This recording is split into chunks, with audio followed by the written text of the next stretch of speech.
m'excuse parce qu'il y avait interruption de la connexion Internet. En fait, c'est ce qu'on était en train de dire. La loi, Romains 3 dit, la loi était impuissante de faire le travail qu'il était appelé de faire à cause du corps du péché. Mais ce qui est très important, c'est que le Seigneur Jésus-Christ, Dieu a permis à Jésus de porter le même corps. Pourquoi? Parce qu'il y avait une loi qui disait, si tu obéis à un commandement, et tu es incapable d'obéir à le 9 qui reste, tu détruis toute la loi. Mais un seul avait accepté. Un seul a accepté d'accomplir plutôt toute la loi. Et c'est cette seule personne, c'est Jésus. Mais nos églises aujourd'hui passent plus de temps à parler aux gens des démons, de liens de famille. On passe tellement de temps à parler des esprits impurs, mais on passe moins de temps à parler de Jésus. On passe moins de temps à parler à la personne qui est importante de la vie chrétienne. Parce qu'à part cette personne, il n'y a pas de personne comme lui. Lui, il a accepté de porter le corps. Premièrement, pour accomplir la loi. Deuxièmement, pour accomplir la condition qui a été donnée à l'homme. Qu'il devait retourner à la poussière pour que les peines s'arrêtent. Il a accepté ces deux choses pour nous seuls. C'est pour cela que Paul dit, si pécheur qu'on a été, mais Dieu a accepté de donner son Fils unique pour mourir pour nos péchés, à combien de plus forte raison ne nous donnera-t-il pas toutes choses par celui qui nous a aimés? Le fait seulement de Jésus de mourir à la croix pour nos péchés, ça nous donne l'accès. Et vous me poserez la question, pourquoi lorsque les chrétiens prient, ils ne voient pas, lorsqu'ils demandent, ils ne voient pas? C'est parce que le grand problème, c'est qu'on ignore l'œuvre de la croix. Le fait de la mort de Jésus montre le grand amour que Dieu avait pour l'humanité. Et si à cause de cet amour, sans que toi tu demandes, sans que je puisse demander, Dieu dans ses propres grès, il a pris Jésus, il l'a donné comme un rançon pour ta rédemption. À combien plus forte raison il te refusera toute autre chose? J'ai dit aux chrétiens, j'ai dit aux enfants de Dieu, nous sommes arrivés à un moment que nous devons comprendre les réalités spirituelles. Nous devons comprendre les réalités de la Bible.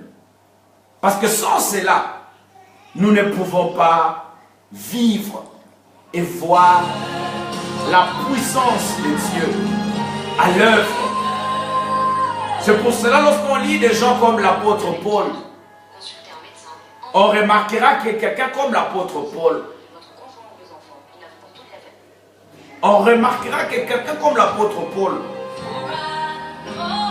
c'était un homme qui connaissait ces secrets-là. Et c'est pour cela qu'il pouvait dire, si une autre personne amène une autre évangile qui n'est pas Jésus-Christ mort et ressuscité, qu'il soit anathème. Parce que la force du christianisme aujourd'hui, c'est seulement cette mort-là de Christ. Et c'est pour cela que j'avais voulu célébrer la Pâque. Célébrer ce moment, cette fête de la Pâque, qui de prime abord est une fête juive, mais qui l'est devenue à nous lorsqu'on avait pris un autre sens.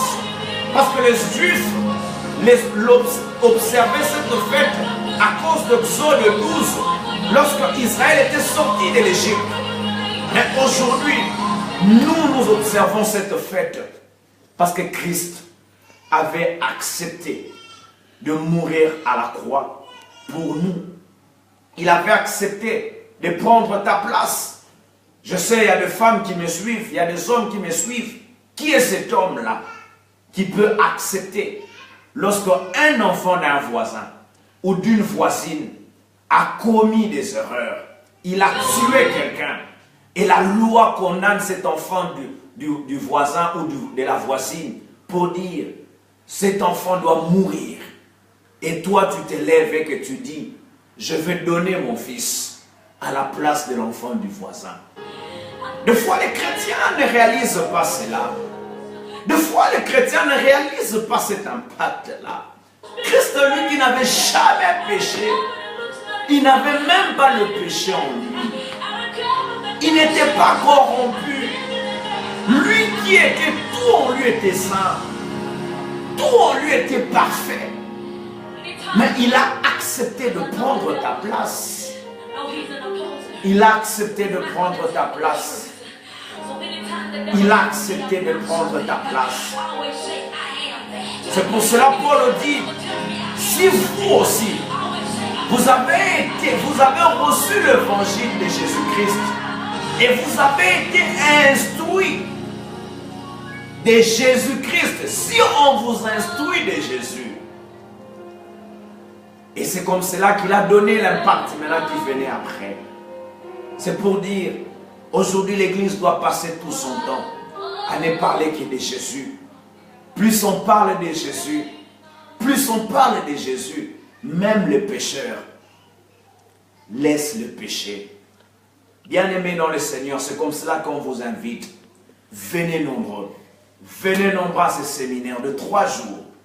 On va passer de beaux moments, là où nous allons parler que de Jésus.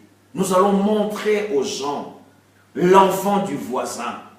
L'enfant du voisin, il a accepté de prendre la place de l'enfant du voisin qui a fait.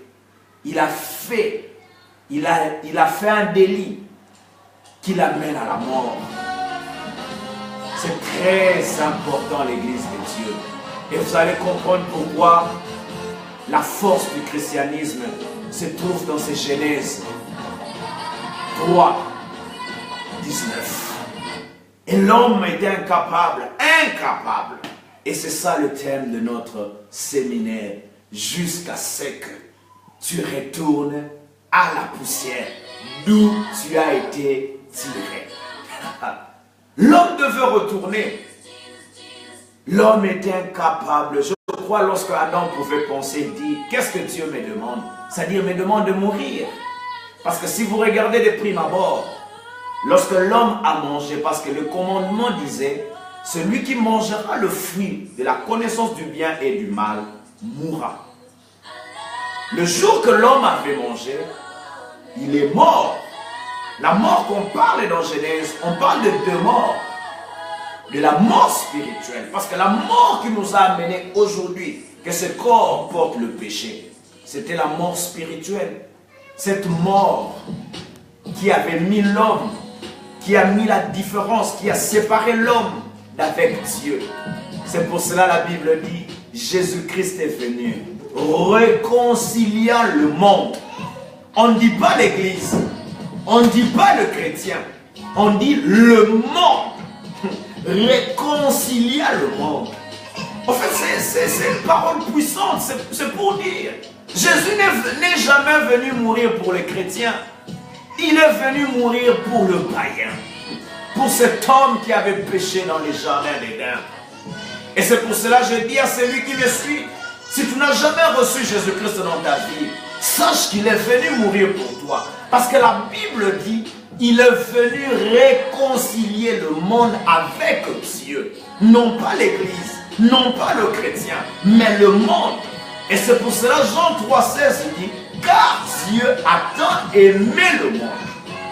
Il a donné son Fils. Pour faire quoi? Pour réconcilier l'homme avec Dieu. Et lorsque vous allez plus loin, vous remarquerez, Éphésiens, il le dit, Colossiens 2, 14 le dit, il dit les actes qui nous condamnent. Il les a effacés et il les a détruits en le clouant à la croix. Bien-aimés, je vous invite, venez. On va parler de choses et de choses qui vont toucher votre vie. Si tu n'as jamais donné ta vie à Jésus-Christ, c'est une opportunité si tu me suis. Tu suis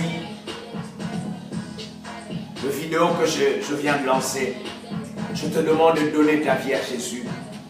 Car il n'y a pas de si précieux trésor que nous pouvons en tirer lorsqu'on reçoit Jésus.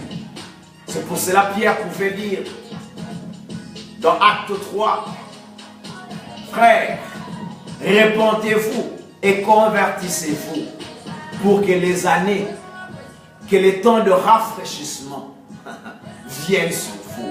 Lorsqu'on parle de temps de rafraîchissement, lorsqu'on s'est rafraîchi, ça donne le symbole d'un homme qui a marché pendant plusieurs temps sous un soleil ardent.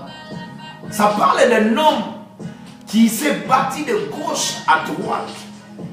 Maintenant, lorsqu'il est fatigué, la seule chose qui le rend, qui rafraîchit son âme, la plupart du temps, lorsqu'on marche en plein soleil, surtout les gens qui sont en Afrique, nous qui venons de l'Afrique, nous les savons, on a besoin de quelque chose pour nous rafraîchir. C'est l'eau. Lorsqu'on boit de l'eau très froide, on est rafraîchi. Mais la Bible maintenant dit, si vous vous convertissez et vous vous repentez, les moments de rafraîchissement, c'est-à-dire toute la vie que tu t'es battu, tu as cherché d'aller à gauche, d'aller à droite, tu n'as rien eu.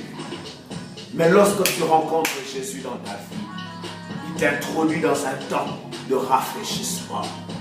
Lui qui dit, vous toutes qui êtes fatigués et chargés, venez en moi, je vous donnerai du repos. Ah, c'est une joie pour moi. Aujourd'hui, je suis très rempli de joie. Parce que si on peut dire, c'est le 1er avril, la fête de Pâques. Mais moi, je vois plus cela, la mort et la résurrection de Christ. Je te bénis, toi qui m'as suivi. Je ne sais pas quel genre de problème que tu es en train de passer. Mais je te dis une chose. Dans Jean 3, Jésus a dit à Nicodème, il a parlé dans Jean 3, il a dit, de la même manière, lorsque quelqu'un a été mordu par le serpent, il devait regarder au serpent de rein que Moïse avait élevé pour qu'il soit guéri. Il a dit, il en sera le même pour les fils de l'homme. C'est-à-dire, tout celui qui a un problème, ne regarde pas ton problème, regarde à la croix. Celui qui a une situation grave, qui a traîné, écoute-moi bien aimé, il n'y a pas de situation qui traîne, qui est plus grand que l'œuvre que Jésus a fait à la croix. Vous vous rappelez de l'homme de 38 ans, de maladie, à la piscine de Bethesda. Lorsqu'il a rencontré ce Jésus, il a été guéri et il a oublié ses 38 ans de maladie. C'est pour te dire, ne regarde pas ta situation. Enfant de Dieu, païen, chrétien, ne regardez pas votre situation. Regardez à l'œuvre de la croix. Et comme la Bible dit, il est venu réconcilier le monde. Et c'est comme cela à la croix. Il avait crié tout haut. Tout est accompli. C'est-à-dire, il a accompli tout. C'est l'œuvre parfaite. Parfaite. Christ a accompli l'œuvre parfaite. Christ a accompli l'œuvre parfaite. Je te bénis, toi qui me suis. Peut-être c'est une maladie qui te dérange, mais la croix a résolu la maladie. Peut-être c'est une situation compliquée qui te dérange. La croix a résolu cette situation. Peut-être c'est un problème de mariage qui te dérange. La croix a résolu ce problème. Peut-être c'est la stérilité. Sache une chose, la croix a résolu ces problèmes. Je te demande seulement ce soir de ne regarder à rien. Parce que j'ai rencontré des gens dans ma vie qui avaient mis leur confiance à un homme. Le jour qui suivait, cet homme était mort. J'ai rencontré des gens qui avaient mis leur confiance en l'argent. Mais lorsqu'il la met dans une affaire, cet argent il est parti et il a tout manqué. Mais il y a une seule chose que tu peux mettre ta confiance. Une seule chose. C'est l'œuvre de la croix. Écoutez-moi bien aimé dans le Seigneur. Lorsque tu lis Genèse 38, le verset 18. Tamar, lorsqu'il a fini, il a demandé à Judas une seule chose. Et ce qui m'intéresse dans ce texte, il dit, donne-moi une assurance. En fait, Judas l'avait donné 3 choses. Le sceau, le bâton et le cordon. 3 choses. Or, lorsque tu entres dans le Nouveau Testament, ce sont aussi ces 3 choses que Christ a données aux gens qui ont regardé à la croix. La première, c'était le sceau, qui était le symbole du Saint-Esprit. Comme Éphésiens 1,14 dit, vous avez été scellés, 1,18 plutôt, dit, vous avez été scellés par le sceau du Saint-Esprit, comme gage. La deuxième des choses, c'était le cordon. Mais lorsque tu lis dans Josué 2, qu'est-ce que les 2 personnes espions qui sont venus à Jéricho ont dit à Rahab, tu mettras le cordon cramoisi. Or le cordon c'était le symbole de l'alliance qui ne parlait que du sang. Là, c'est fait où? À l'œuvre de la croix. Et la deuxième chose c'était le bâton. Le bâton c'est la chose la plus importante. C'est la croix. C'est la croix. Le premier Adam, il a cueilli le fruit sans y monter. Mais le second Adam ou le dernier Adam, lui n'avait pas accepté de cueillir le fruit. Mais il le montait sur le bois. C'est pour te dire. Or le bâton, c'est le symbole de l'autorité. Aujourd'hui tu as l'autorité devant les démons. Tu as l'autorité devant les esprits de Kimbilikiti. Tu as l'autorité devant les puissances des ténèbres. C'est pour cela, bien-aimé, je t'invite.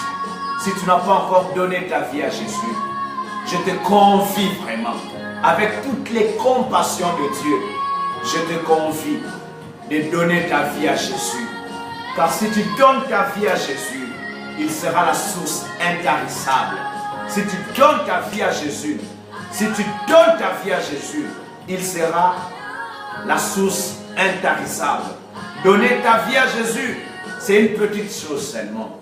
Car la Bible dit, si tu crois dans ton cœur que Jésus est ressuscité d'entre les morts, et si tu prononces seulement de ta bouche qu'il est Seigneur, tu es sauvé, tu as le salut.